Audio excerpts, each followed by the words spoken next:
Good morning friends. Last लेक्चरमध्ये आपण integral ट्रान्सफॉर्मच्या periodic फंक्शनवर प्रॉब्लेम घेतले होते.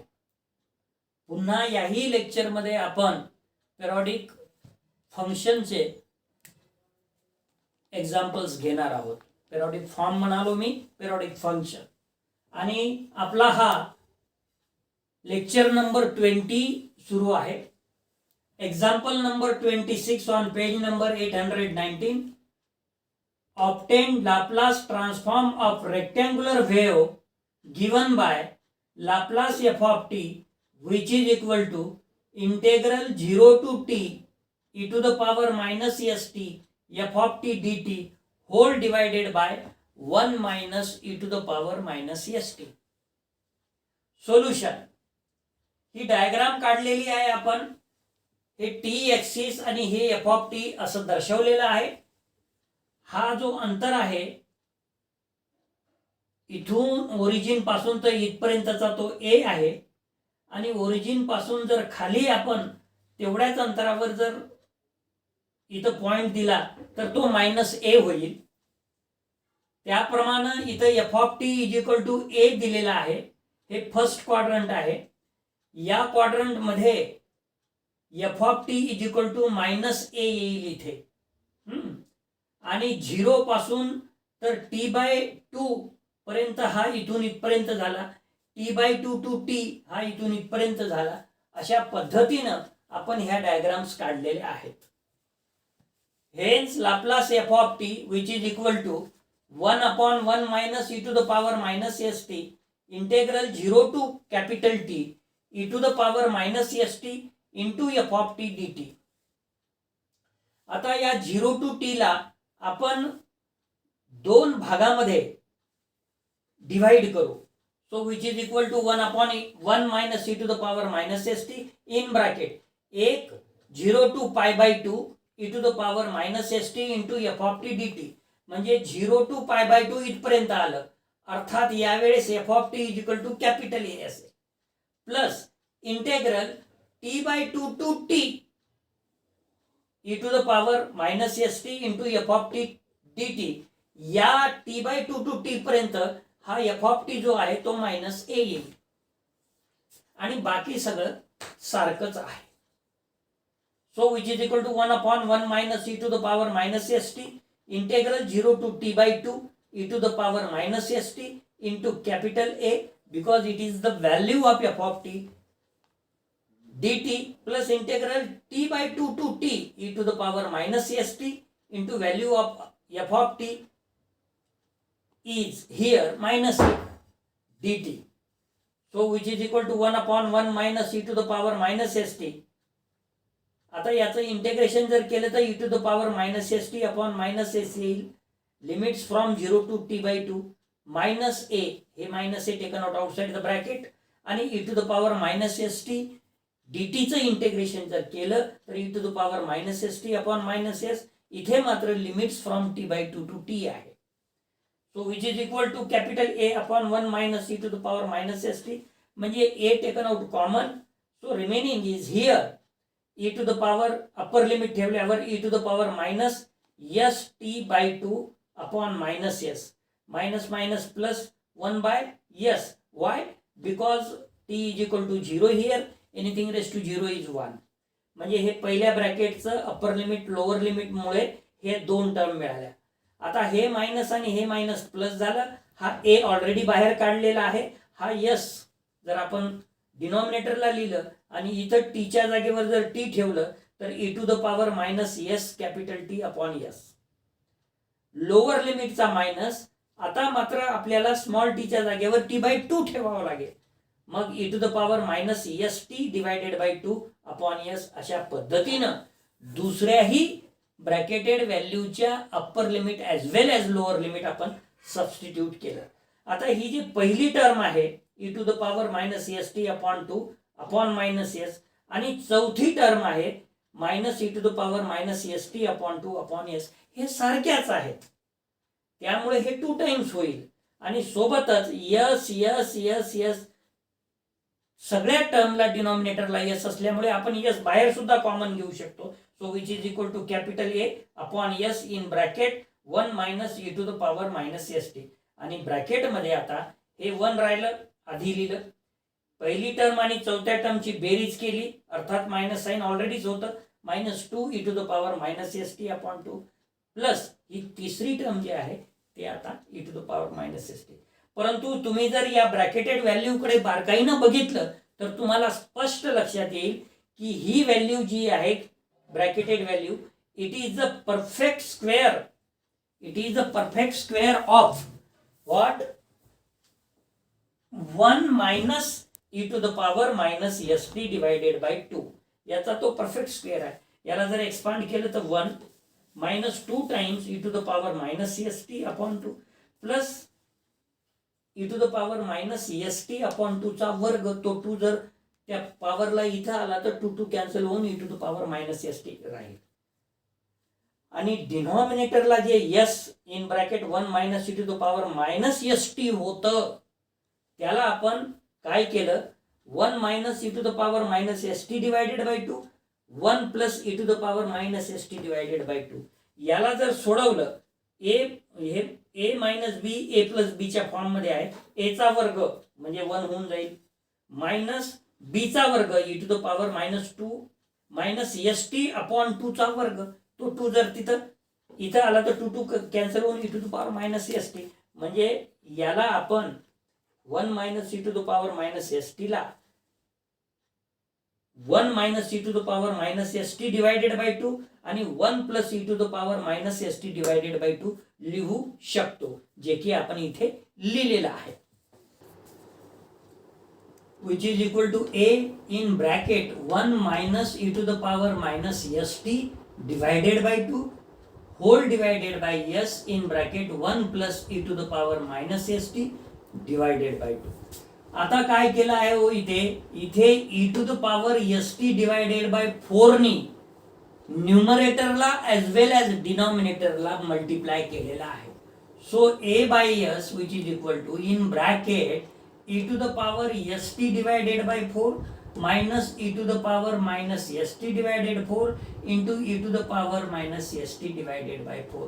हे झालं न्यूमरेटर. होल डिवायडेड बाय हा s तर इकडे लिहिलेलाच आहे. e to the power st divided by 4 plus e to the power st divided by 4 into e to the power minus st divided by 2. So which is equal to capital A by S in bracket e to the power st divided by 4.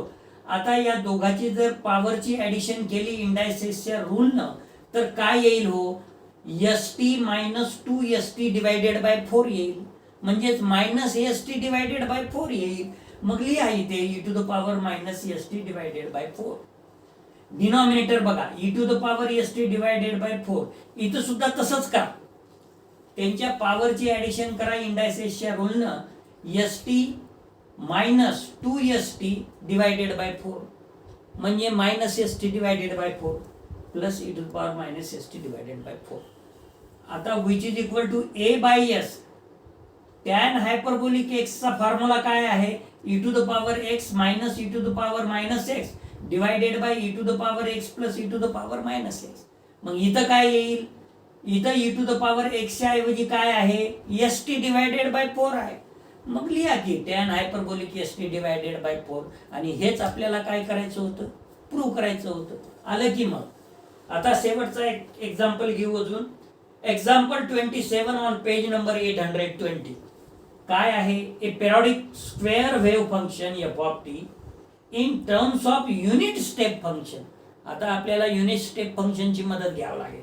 is written as f of t which is equal to k in bracket euler suffix 0 of t minus 2 euler suffix a of t plus 2 euler suffix 2a of t minus 2 euler suffix 3a of t plus dot dot dot. Show that the Laplace transform of f of t is given by Laplace f of t which is equal to k by s tan hyperbolic a by s divided by 2. म्हणजे या फॉर्म्युल्याचा पुन्हा आपल्याला वापर करावं लागणार आहे. Solution given that f of t which is equal to k in bracket u0 of t minus 2 u ला suffix a of t plus 2 u ला suffix 2a of t minus 2 u ला suffix 3a of t plus dot dot dot, जे की दिलेलं आहे. परंतु आपल्याला सोबतच काय म्हटलेलं आहे, in terms of unit step function. मग hence Laplace F of T which is equal to K in bracket Laplace u zero of t minus 2 Laplace u ला suffix a of t plus 2 Laplace u ला suffix 2a of t minus 2 Laplace u ला suffix 3a of t plus dot dot dot. आता unit step function मध्ये त्याला convert करा. Which is equal to K Laplace u of t minus 0 minus 2 Laplace u of t minus a plus 2 Laplace u of t minus 2a minus 2 Laplace u of t minus a plus dot dot dot. आता याचा result माहिती आहे तुम्हाला, Laplace u of t minus a म्हणजे e to the power minus as upon s. मग ते वापरायचं इथे. Which is equal to K in bracket e to the power minus 0s upon s, कारण की a ची किंमत इथे 0 आहे. Minus 2 e to the power minus as upon s, कारण इथे a ची किंमत a आहे. Plus 2 e to the power minus 2a into s upon s, कारण इथे a ची किंमत 2a आहे. Minus 2 e to the power minus 3a into s upon s plus dot dot dot. So which is equal to k by s. S taken out common because each and every term contains s. In bracket 1 minus 2 taken out common from second term, e to the power minus as minus e to the power minus 2as plus e to the power minus 3as minus dot dot dot. इथून तुम्ही e to the power minus as सुद्धा common काढू शकता. हे जर as common काढला तुम्ही e to the power minus as, तर ब्रॅकेट मध्ये काय राहील, 1 minus e to the power minus as plus e to the power minus 2as minus dot dot dot. So which is equal to k by s in bracket 1 minus 2. ते जे series आहे त्या सिरीजचं conversion आपल्याला 1 upon 1 minus of minus e to the power minus x म्हणजेच 1 plus e to the power minus x 1 minus 2 e to the power minus ax upon 1 plus e to the power minus ax लिहिता येईल. जे की याच्या आधी जे आपण last example मध्ये सिरीज अप्लाय केलेली आहे, 1 प्लस a प्लस a चा वर्ग प्लस a चा cube plus dot dot dot which is equal to 1 upon 1 minus a. तर इथे मायनस ऑफ मायनस येईल आणि ते प्लस होऊन जाईल. So which is equal to K by S in bracket, याचं क्रॉस मल्टिप्लिकेशन केलं 1 plus e to the power minus as minus 2 times e to the power minus as upon 1 plus e to the power minus as. K by S हे जे numerator आहे ना, हे minus 2 e to the power minus as मधून जर काढला आपण e to the power minus as, तर काय राहील, 1 minus e to the power minus as upon 1 plus e to the power minus as. आता काय केलं, e to the power as upon 2 न मल्टिप्लाय केलं न्यूमरेटरला ॲज वेल ॲज डिनॉमिनेटरला. So which is equal to K by s e to the power as divided by 2. आता as divided by 2 minus as divided by 2. आता इथं काय e to the power minus as आहे आणि आपण multiply केलं e to the power as divided by 2. मग minus 1 मधून जर अर्धा गेला तर मायनस अर्धा राहिला, त्याच्यामुळे minus e to the power minus as divided by 2. तसंच खाली होईल e to the power as divided by 2 plus e to the power minus as divided by 2. and this implies or this is equal to, which is equal to k by s tan hyperbolic a by as by 2. कारण की हे formula माहितच आहे तुम्हाला, tan hyperbolic x is equal to e to the power x minus e to the power minus x whole divided by e to the power x plus e to the power minus x. म्हणजे इथं x ची किंमत किती आहे, as divided by 2. मित्र हो, जवळपास आपण पेरियॉडिक फंक्शनचे बरेचसे एक्झाम्पल घेतले. आता जे याच्या नंतरच्या लेक्चरमध्ये आपण एक्झरसाइज बघणार आहोत, ही पूर्ण एक्झरसाइज तुम्हीच करणार आहात. मी फक्त आपल्याला हिंट सांगेल. या लेक्चरसाठी आपण इथेच थांबणार आहोत.